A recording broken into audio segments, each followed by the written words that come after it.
জাতীয় বিশ্ববিদ্যালয়ের 2023-24 শিক্ষাবর্ষের degree pass কোর্সের ভর্তির আবেদন ইতিমধ্যে শেষ হয়েছে। তোমরা যারা আবেদন করেছো আর কিছুদিনের মধ্যেই তোমাদের প্রথম মেধা তালিকার ফলাফল প্রকাশ করবে।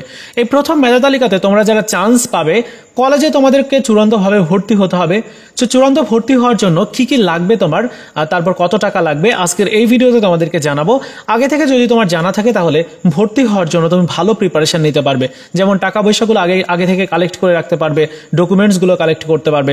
তো চলো বেশি কথা না বাড়িয়ে শুরু করা যাক আজকের ভিডিওটি। শুরুতে আলোচনা করতে চাই কলেজের চূড়ান্ত ভর্তির ধাপসমূহ। অনেকেই তোমরা প্রশ্ন করেছিলে। তো চূড়ান্ত ভর্তি যে ধাপ রয়েছে, প্রাথমিক যে আবেদনটি তোমরা ইতিমধ্যে অনলাইন থেকে কমপ্লিট করেছো, এরপরে তোমাদেরকে প্রথম মেধা তালিকা দেওয়া হবে। অর্থাৎ প্রথম মেধা তালিকাতে শিক্ষার্থীদের যাদেরকে সিলেকশন করবে তাদের ফলাফল দিবে। এবং দুই ধরনের শিক্ষার্থী দেখা যাবে, কিছু শিক্ষার্থী থাকবে চান্স পেয়ে যাবে, আবার কিছু শিক্ষার্থী থাকবে চান্স পাবে না। যারা চান্স পাবে তাদেরকেই চূড়ান্তভাবে ভর্তি হতে হবে কলেজে, যে কলেজে সুযোগ হবে। আর যারা চান্স পাবে না তাদের জন্য অপেক্ষা করতে হবে পরবর্তী দ্বিতীয় মেধা তালিকার জন্য। এবং দ্বিতীয় মেধা তালিকাতেও তুমি যদি সুযোগ না পাও তখন তোমার দেওয়া হবে কোটা মেধা তালিকা। কোটা মেধা তালিকাতেও যদি সুযোগ না পাও তখন প্রথম এবং দ্বিতীয় রিলিজ স্লিপে নতুন করে তুমি 5টি কলেজে অ্যাপ্লাই করতে পারবে। সো আপাতত তোমার ফোকাস যেটা করা উচিত সেটি হচ্ছে যে ডকুমেন্টসগুলো জোগাড় করে রাখা এবং টাকা পয়সা জোগাড় করা। তো কি কি লাগবে তোমার ভর্তি হওয়ার জন্য কলেজে? গুরুত্বপূর্ণ যে ডকুমেন্টসটা লাগবে সেটি হচ্ছে চূড়ান্ত ভর্তির ফর্ম। অর্থাৎ তুমি যখন চান্স পাবে তখন অনলাইন থেকে একটা ভর্তির ফর্ম তোমাকে পূরণ করতে হবে। কিভাবে পূরণ করতে হবে আমি সেই পূরণ করার একটা ভিডিও তোমাদেরকে দেখাবো। বাসায় বসে তুমি নিজে নিজেই কোনো কারো সাহায্য ছাড়াই তোমার ফর্মটি পূরণ করতে পারবে। এবং পূরণ করে তোমাকে ওই ফর্মটি ডাউনলোড করতে হবে। ডাউনলোড করার পরে যে পিডিএফটি পাবে, ওই পিডিএফটি যে কোনো একটা প্রিন্টারের দোকান থেকে প্রিন্ট করিয়ে নিতে হবে, কারণ ওই পিডিএফটি তোমার চূড়ান্ত ভর্তি হওয়ার সময় প্রয়োজন হবে। দুইটা অংশ থাকবে, দুইটা অংশই। এর সাথে তোমার লাগবে হচ্ছে এসএসসি পরীক্ষার মূল মার্কশিট। অর্থাৎ তোমার যে এসএসসি পরীক্ষাতে মার্কশিটটা পেয়েছিল ওইটা তোমার কলেজ থেকে অবশ্যই কালেক্ট করে রাখতে হবে। আর এইচএসসি পরীক্ষার মূল মার্কশিটটাও প্রয়োজন হবে, সো এটাও কালেক্ট করে রাখতে হবে।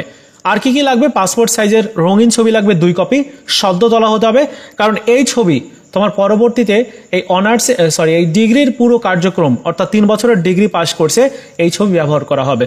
আর এইচএসসি পরীক্ষার প্রশংসাপত্রের ফটোকপি লাগবে 1 কপি।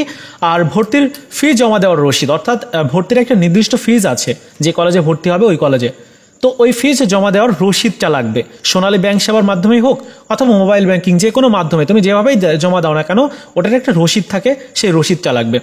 আর মার্কশিটের ফটোকপি লাগতে পারে, এসএসসি এইচএসসির মার্কশিটের ফটোকপি লাগতে পারে এবং অ্যাডমিট কার্ডের ফটোকপি লাগতে পারে। এছাড়াও রেজিস্ট্রেশন কার্ডের ফটোকপি লাগতে পারে। বেসিক্যালি এই ডকুমেন্টসগুলোই বিভিন্ন কলেজে প্রয়োজন হয়ে থাকে। এর সাথে বিভিন্ন কলেজের আলাদা কিছু বৈষম্য থাকে, কিছু আলাদা পেপারস থাকে, সেগুলো জমা দিতে হয়। তো এটা পরবর্তীতে তোমাদেরকে জানাবো কি কি লাগবে। ওকে, বেসিক্যালি এই ডকুমেন্টসগুলোই লাগে।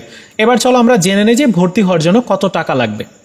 কলেজে চূড়ান্তভাবে ভর্তি হওয়ার জন্য তোমাকে জানতে হবে যে কলেজ 2 ধরনের হয়ে থাকে। সরকারি কলেজ আছে, বেসরকারি কলেজ।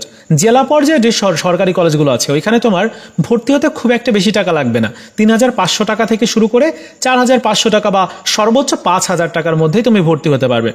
অপরদিকে উপজেলা ভিত্তিক যে সকল সরকারি কলেজ আছে সেখানে তুমি 4,000 থেকে 5,000 টাকার মধ্যেই ভর্তি হতে পারবে।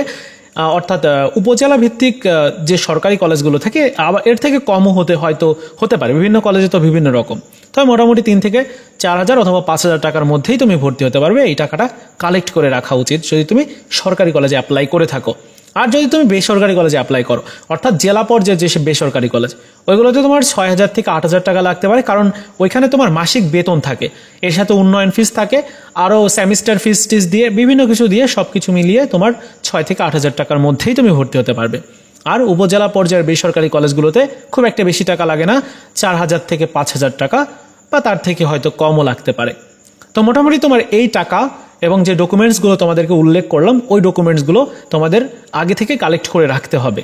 কারণ ভর্তি হওয়ার পরে ভর্তির যে প্রথম মেধা তালিকার রেজাল্টটা দিবে, রেজাল্ট দেওয়ার পরে 7 থেকে 8 দিন বা তার থেকে হয়তো কিছুটা কম বেশি হতে পারে এই সময়টা দেওয়া হবে। ওই সময়টার মধ্যে তোমাকে অবশ্যই এই ডকুমেন্টসগুলো দিয়ে তারপর তোমার নির্দিষ্ট কিছু প্রসেস আছে সেই প্রসেসগুলো কমপ্লিট করে চূড়ান্তভাবে ভর্তি হয়ে যেতে হবে, তারপর তুমি ক্লাস করতে পারবে। তো আশা করি তোমাদেরকে বোঝাতে পেরেছি। এই ডকুমেন্টসগুলো, এই টাকা পয়সা তুমি আগে থেকে কালেক্ট করে রাখো। যাদের একটু আর্থিক সমস্যা আছে তোমরা টাকা পয়সাগুলো এখন থেকেই কালেক্ট করা স্টার্ট করো, কারণ ভর্তি হওয়ার জন্য তোমার বেশি একটা সময় দেওয়া হবে না। এই ছিল আজকের মতো ভিডিও। দেখা হচ্ছে নতুন ভিডিওতে। ভালো থাকো সবাই, ধন্যবাদ।